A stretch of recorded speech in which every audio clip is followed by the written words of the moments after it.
Olá, pessoal. Eu sou o Vitor, sou membro do PET, o Programa de Ensino Tutorial.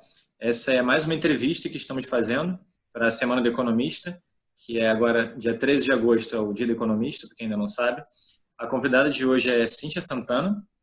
Para quem ainda não conhece essa grande economista, ela é graduada e mestre em Economia pela Universidade Federal de Pernambuco. Ela completou o doutorado dela pela Escola de Economia de São Paulo, da Fundação Getúlio Vargas.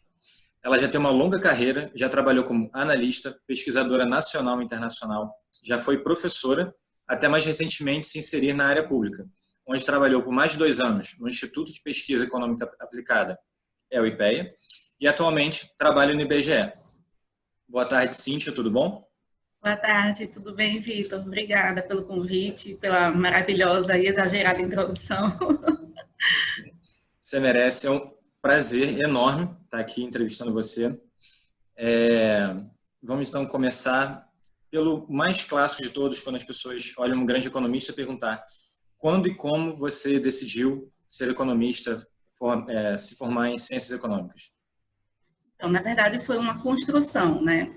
A minha intenção inicial, e eu imagino que se repete, né, em vários calouros em economia, é chegar um pouco perdido no curso, né? A gente tem pouca inspiração, poucos modelos para seguir na carreira, né? A gente assiste telejornal, a gente vê as notícias, a gente tem pouca visão do que o economista de fato faz e de como atua no mercado de trabalho, né?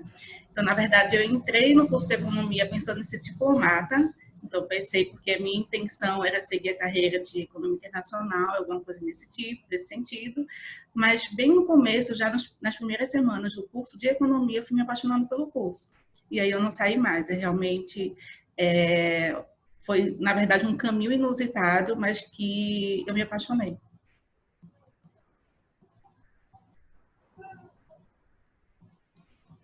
Opa, desculpa, estava no mudo.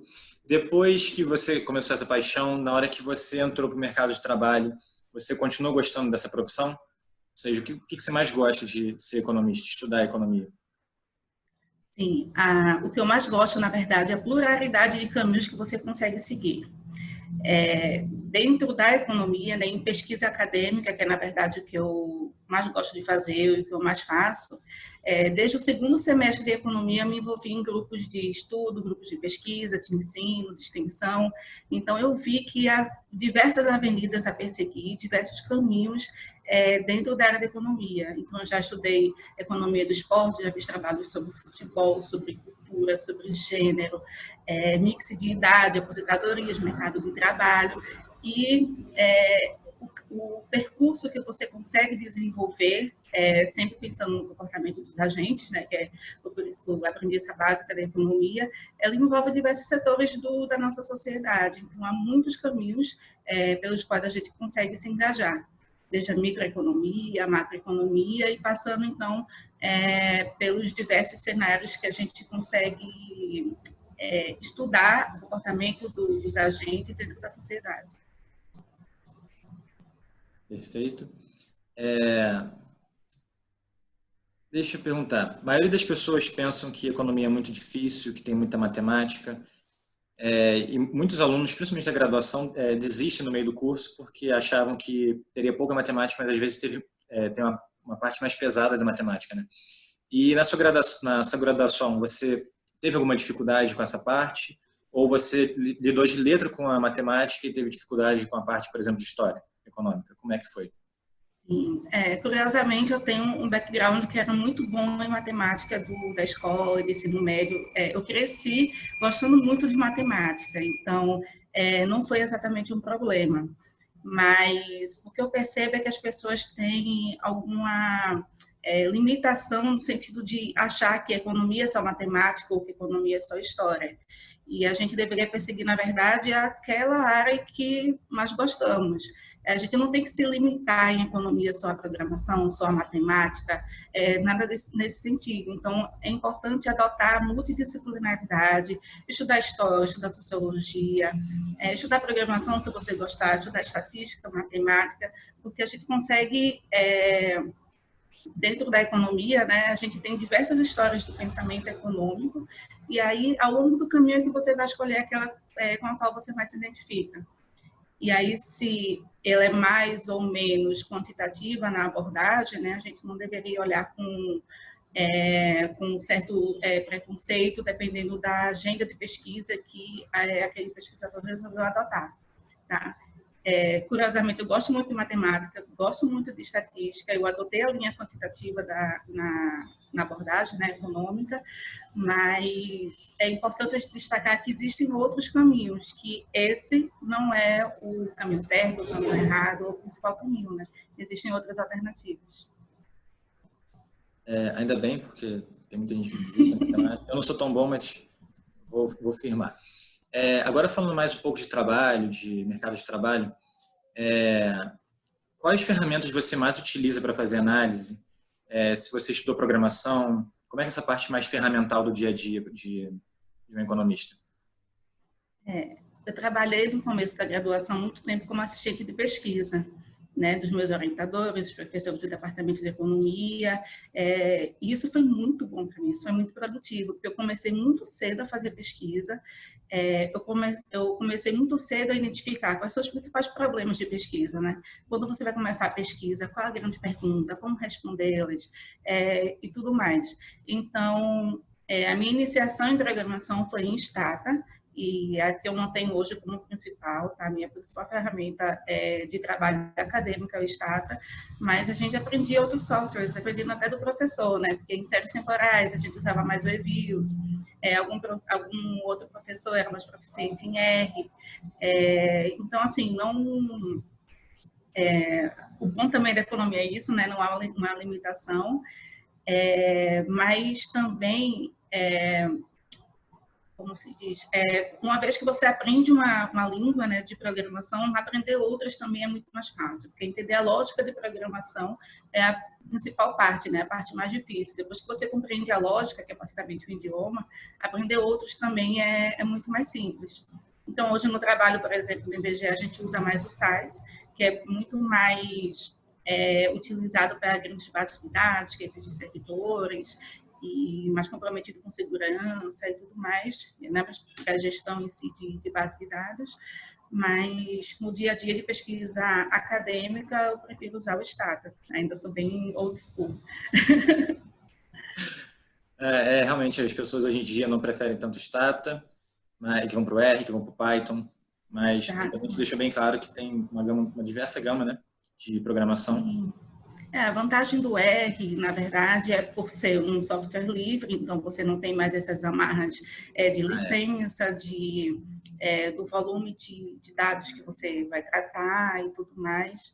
E é muito mais customizável, né? Há pacotes que são desenvolvidos para os usuários a todo momento, então é muito mais fácil você adaptar aquilo à sua perspectiva, né? Ao seu tipo de estudo.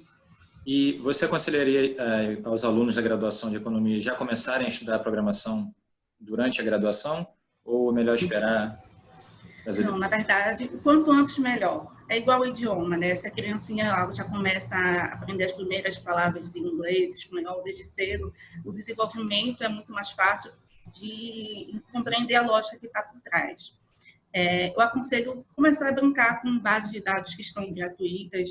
Por exemplo, o Portal de Dados Abertos do Governo Federal é um repositório enorme de informações públicas. Então, vai baixa esses dados, começa a brincar, começa a replicar artigos nacionais, por exemplo, que já existem com aqueles dados, ou artigos internacionais cujos dados existam para o Brasil.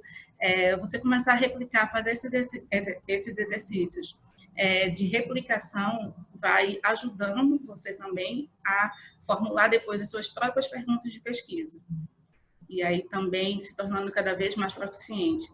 No começo, né, na programação, a gente é bem deficiente, né? Então vai repetindo ali aqueles códigos, daí depois começam a surgir novas ideias, você começa a ir em fóruns na internet, onde os usuários se ajudam, né, compartilham suas experiências, e aí você vai vendo que existem formas mais eficientes de você chegar naquele mesmo resultado, né? Formas mais elegantes de programação, aprender a comentar mais suas linhas de código, comentar melhor, né, suas linhas de código, deixar tudo bem explicado, para que outras pessoas consigam compreender o que você programou. Então, é uma coisa que vai bem passo a passo. Não adianta você chegar hoje, baixar, querer fazer Python, R, fazer tudo de uma vez, data scrapping, e assim, não precisa ser tudo de uma vez. Dá para fazer as coisas bem aos pouquinhos, vendo vídeo no YouTube, vendo um pouquinho de cursos gratuitos em plataformas de ensino à distância que tem, muitos vídeos gratuitos, né? E aí conversa com um, conversa com outro, e vai melhorando. É realmente uma coisa que vai com o tempo. Não adianta também ter muita ambição e querer abraçar o mundo com as pernas, assim, tudo de uma vez. Super concordo. Vamos voltar então, sair um pouco dessa parte de mercado de trabalho e falar como é que foi a sua experiência como uma petiana. Você foi durante bastante tempo da graduação. E perguntar como é que foi essa experiência no PET, se ele te ajudou, se ele auxiliou depois na vida profissional, algo que você não teria conseguido se não fosse pelo PET. Como é que foi essa experiência? Na verdade, tudo que eu sou hoje é graças ao PET. Né? O PET Economia da UFPE, foi o grupo que eu participei desde a graduação. Ele é muito atuante, muito presente, né, na vida dos graduandos. E, na verdade, começou na primeira ou segunda semana de aula. Eu, quando entrei em economia, eu era aquela rata de corredor que via lá colado os avisos e ficava vendo ali nas plaquinhas o que é que tinha para fazer na semana. E tinha um seminário do PET, em Economia Internacional, que era a área que eu queria seguir, né, do professor Honório Cume, em Barreiras Comerciais, o professor Honório Cume, daqui do Rio de Janeiro, né, ele passou um tempo no IPE, se não me engano é da UFRJ ou é da UERJ, não é isso? Não consigo mais lembrar, mas ele é de Economia Internacional e era um seminário de barreiras comerciais. E eu, legal, tipo, no período contraturno de aula, né, então não tem para que eu não ir. E chegando lá, achei surpreendente, eu gostei muito do tema. Esse, inclusive, foi o meu primeiro tema de pesquisa. Eu já saí de lá dizendo, eu quero estudar barreiras comerciais para o resto da minha vida. E aí, eu fui procurar um professor de graduação lá da economia, o professor Écio Costa, que foi meu primeiro orientador, e comecei a pesquisar sobre políticas comerciais restritivas ao café brasileiro, café torrado e café moído. Existem as barreiras tarifárias, né, que são aquelas que são visíveis, todo mundo sabe, das tarifas de importação, mas existem as barreiras que são não tarifárias, que são invisíveis. Existem aquelas que são mais clássicas, né, as cotas e tudo mais, mas também existem barreiras técnicas, que aí o cara diz assim, o rótulo da embalagem do seu produto deve ter 6 centímetros e fonte de tal tamanho, e começa a exigir especificidades que acabam limitando a capacidade de alguns países de adaptarem suas linhas de produção para poder exportar. E foi nisso aí que eu peguei como primeira pesquisa, nada muito sofisticado, gente. Eu estava no segundo período de graduação, então assim, eu ia em relatórios da OMC, questão de disputas comerciais, olhava os nossos principais parceiros comerciais, submeti questionário dos principais exportadores de café torrado e moído no Brasil, e aí eu fui evoluindo, gostava muito dessa área. Depois no próprio grupo PET, né? Então, assim, só voltando um pouco, eu assisti esse primeiro seminário, poucas semanas depois abri o edital de seleção para o PET, que em Pernambuco o ingresso ocorria no segundo semestre e no quarto semestre de economia. Então, já entrei no segundo semestre, já desenvolvi essa pesquisa, então, aí do café e diversas outras, porque a gente precisava manter uma pesquisa por ano, tá? Além dos projetos de ensino e de extensão. Então, é o tripé, né, que mantém o PET de ensino, pesquisa e extensão. A minha primeira pesquisa foi em barreiras comerciais ao café. Como atividade de ensino, a gente desenvolvia birô de estudos, que seriam como se fossem monitorias das disciplinas que você se sentisse mais confortável. Então, já no segundo semestre, ainda sendo muito nova, né, no curso, eu já fazia monitoria, então tinha as monitorias que eram voluntárias, né, a gente não recebia, a gente não acumulava proventos a partir disso, né, porque a gente já tinha a bolsa do PET. E aí desenvolvia atividades de birô, pesquisa coletiva, que envolvia todos os membros do grupo sob a supervisão do tutor. E atividade de extensão. Então, a gente mantinha um projeto do PET nas escolas, onde a gente ia em escolas de ensino médio, né, divulgar o curso de economia, que é para tirar também esse estigma de que economia é só matemática, economia é só finanças, economia é só mercado financeiro. Gente, quer que, olha, estou lá em 2005, o que é que eu faria de mercado financeiro em Recife no ano de 2005, sabe? A gente realmente precisa tirar um pouco desse estigma do que é a carreira de economista. Então, a gente ia muito nas escolas conversar, ia em feiras de cursos de graduação, na época do vestibular, e tudo isso. Era mais para melhorar a percepção, né, dos alunos de ensino médio, que eu acho que é muito importante, explicar um pouco do que é a carreira, das diversas coisas que você consegue fazer dentro do curso de economia, e tudo mais. Então, eu digo que tudo que eu sou hoje, tudo que eu tenho, tudo que eu faço hoje, é graças à experiência do PET. Foi no PET que eu aprendi o básico que eu fui desenvolvendo de inglês, de francês. Os primeiros passos foi no PET, também como um projeto de extensão. Então, a gente estudava inglês juntos, a gente estudava francês juntos e fomos desenvolvendo. Foi realmente uma experiência muito riquíssima. Muito rica, né? Foi uma experiência riquíssima. Sim. Nossa, perfeito. Tudo que a gente queria ouvir, que é muito bom ter essa... Ouvir uma pessoa assim, sabe, uma grande economista como você, dizer que o PET foi muito importante. A gente quer trazer cada vez mais pessoas para o PET. Estamos com um processo seletivo quase pronto já. E vamos fazer o melhor. Como eu tinha conversado com você antes, né, o PET da sua universidade é um dos melhores do Brasil. A gente se espelha muito neles. E quem sabe um dia a gente seja igual ou um pouquinho, quem sabe sonhar um pouquinho melhor que o PET Pernambuco. Já chegando aqui no final da entrevista, aí eu gostaria da sua opinião, realmente estou curioso para saber se você tem percebido uma maior pluralidade, vamos botar assim, no ambiente econômico, desde a sua formação da graduação até hoje, já depois do seu doutorado, no ambiente, seja acadêmico ou seja profissional. Se você tem percebido uma maior pluralidade ou se continua sendo um ambiente muito fechado, como era antigamente? É engraçado porque assim, a minha visão é um pouco contaminada pelo aspecto regional, né? Porque a minha graduação e meu mestrado foram em Pernambuco. E lá a gente não tinha muito essa questão da diversidade, porque era suficientemente diverso.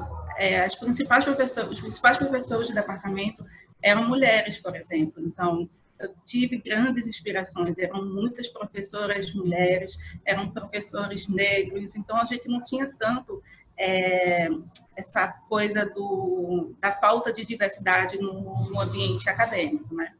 Já depois, e aí sim, quando eu mudei para São Paulo, depois mudei para o Rio, em Brasília, isso ficou muito mais nítido na minha mente, no meu dia a dia, né, de como o ambiente ao redor era muito mais masculino e muito mais branco do que era na minha graduação e no meu mestrado.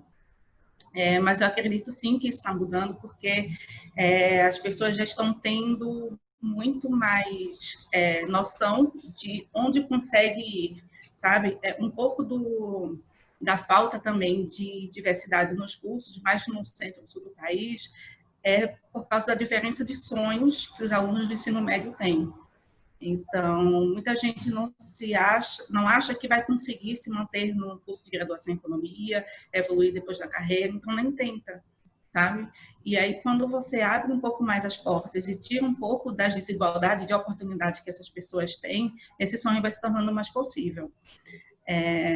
Já mais recentemente, né, a partir de 2012, quando a lei de cotas já foi instituída a nível nacional, você vê a cara dos cursos de graduação como um todo mudando, não só da economia, mas principalmente da economia. Então, eu vejo hoje pessoas muito mais parecidas comigo e é muito gratificante ver isso acontecendo, né? Vendo o curso de economia se tornando mais diverso, mais plural, porque isso também pauta o tipo de debate acadêmico, o tipo de debate econômico que a gente tem, o tipo de política pública que vai ser proposta, o tipo de avaliação de política pública. A pauta econômica também passa pela diversidade de gênero e diversidade de raça na nossa sociedade. E algumas questões que para nós são muito caras, talvez não sejam percebidas pelo estereótipo comum no curso de economia. Então, essa diversidade, ela também tem muito a acrescentar no debate do tipo de pauta de política pública que a gente quer manter. Entende? Que minha última pergunta, minha outra curiosidade é te dizer, perguntar, na verdade, quais são os pensadores ou pensadoras que mais influenciaram na sua formação de economista? Como possuindo, né, a minha graduação em Pernambuco, né, Celso Furtado era uma grande inspiração por economia, e já em economia brasileira, na história do pensamento econômico, história mais contemporânea no Brasil, né? Então, a gente estudava muito Celso Furtado, e principalmente pela importância que ele teve para o desenvolvimento do Nordeste. Então, a questão da SUDENE, de manter um polo de crescimento dinâmico na nossa região, já que a gente está no centenário dele, inclusive, né? Com certeza, o Celso Furtado foi uma grande inspiração para a gente. Cíntia, infelizmente chegamos ao fim, mas o espaço é seu, o tempo é seu para falar qualquer coisa que você queria responder, eu não perguntei, ou deixar alguma dica para os futuros economistas que estão vindo aqui, que vão assistir essa entrevista. O tempo é seu agora. Obrigada pelo convite. Muito obrigada ao Grupo PET da UF pela iniciativa. Eu achei maravilhoso vocês se propor a conversar com diversos profissionais de diversas áreas. Eu digo sempre que eu sou muito feliz na carreira que me adotou, porque não foi a carreira que eu escolhi a priori, né? Mas no fim, né, no caminho, eu fui me apaixonando muito pela ciência econômica. E o conselho que eu dou para os alunos que estão ingressando no curso de economia é procurar se envolverem nas mais diversas atividades de ensino, de pesquisa e de extensão ao longo do curso de economia. Tá? A graduação em economia não é só o conjunto de disciplinas que você cursa ou a programação que você aprende, é também sobre pessoas.